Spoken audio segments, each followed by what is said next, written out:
Okay, so this idea, this Torah idea, is from the Rav Chaim of Tzanz, the Tzanz Rav, in the Sefer Divrei Chaim, and the idea is move on, move on. Chassidish idea, very, very beautiful Chassidish idea. I want to share and express. Um, Rav Chaim of Tzanz, he explains that in the previous parsha, it says when the Jews were leaving Egypt and they were in a deadlock between the Egyptians chasing them and the sea. Hashem says to Moshe, he says, Hashem yilachem lachem v'atem tacharishun. Hashem will fight for you, and you just keep quiet, not to even pray, not to even daven. So the question is, what was leading up to this situation that Moshe can't even daven? It's almost a very natural thing to pray when you're in a situation of stress, to call out, to ask Hashem for salvation. Why is Hashem saying, don't even pray and go? So tell the Jewish people to go, to move on.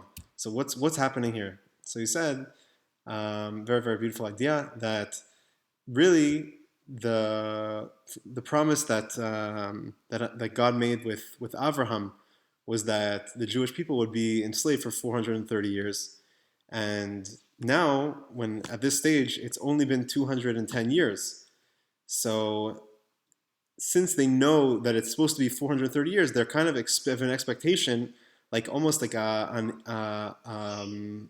negative fate, like a ill fate, like that they're almost doomed. They need to be suffering for a longer time. That's, they have like an expectation that's bad. And when every time anything happens, so when Hashem tells Moshe to take the people out, Moshe says, what do you mean? It's obviously going to be more difficult for them, and who knows, maybe they'll even stop believing this. They'll lose their faith because it's going to be so challenging, because it needs to be almost double the amount of slavery and double the amount of pain in order to be able to leave. Who knows? And Moshe complains to Hashem. At this point, Hashem says, don't even daven, don't even pray, don't even associate at all to this, to any of these mindsets, to any of these frameworks that are causing you this stress. Just move on. Don't even pray. Don't even try to find a mercy within this problem. Don't even look at the problem. So it's a very, almost like, there's a lot of times where this could happen in a person's life, where a person, either for whatever reason, takes something and they kind of make a self-fulfilling prophecy that they get so stuck in that they can't get out of. And here in the pasuk, Hashem is just telling them, just go. Don't think about the math. Stop thinking about the math. Stop thinking about how you think I'm supposed to work, and let me show you how let me push you through that window and get you to that new level. So another I guess a nice story could say connected to this is when the Bach, the Bais Chadash, was the Rav of I don't remember what city, but he was in the same city as a big tzaddik who was his name was the Megala Amukos. He wrote a special sefer, and he was a very, very big Kabbalist. And the Megala Amukos, he knew that when the Bach finished writing his pirush, his commentary on the tour, on the halacha, then he would finish he'll finish his what he was supposed to do in this world, and he's gonna die. So the Bach, the Megala Mukas went to the printer and he told him, whatever you do, don't finish printing the Sefer, the Bais Chadash. Don't finish printing it. Take as much time as you want. Don't finish printing it. The Bach said, what's going on? How come it's taking so long? He said, every time was another excuse. So finally, the Bach asked him, why is things so long? He said, the Megala Mukas, he told us not to let you print the Sefer.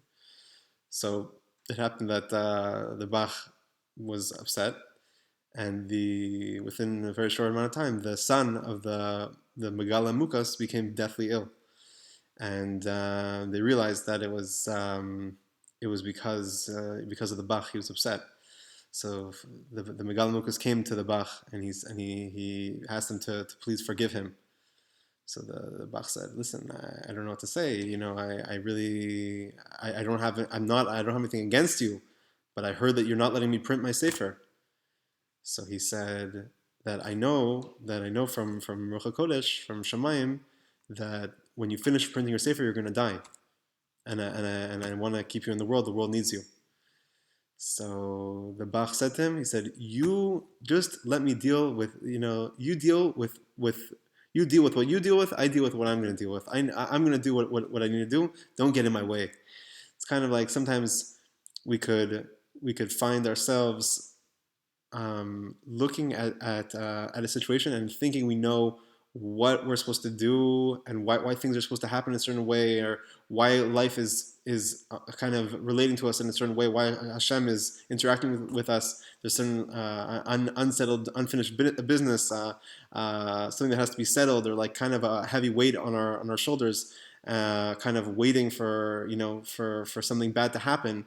But really, of course, Hashem wants us to live in the most real way, to live in the moment, to when like the Rambam also brings it that when a person does tshuva, Hashem always wants a person to be doing tshuva, so they can just get up and move on. They bring a carbon and you move on in your life. So for whatever reason, a person might be stuck. They have to kind of break free and to move on, even if they have some sort of voice, some sort of idea, some sort of static, that noise that might be telling them to stay within the problem, and try to find the solution to the problem. Really, sometimes the solution to the problem is just to move away from the problem, to keep on going to where they really want to go in their life, and not to be always busy with some sort of challenge.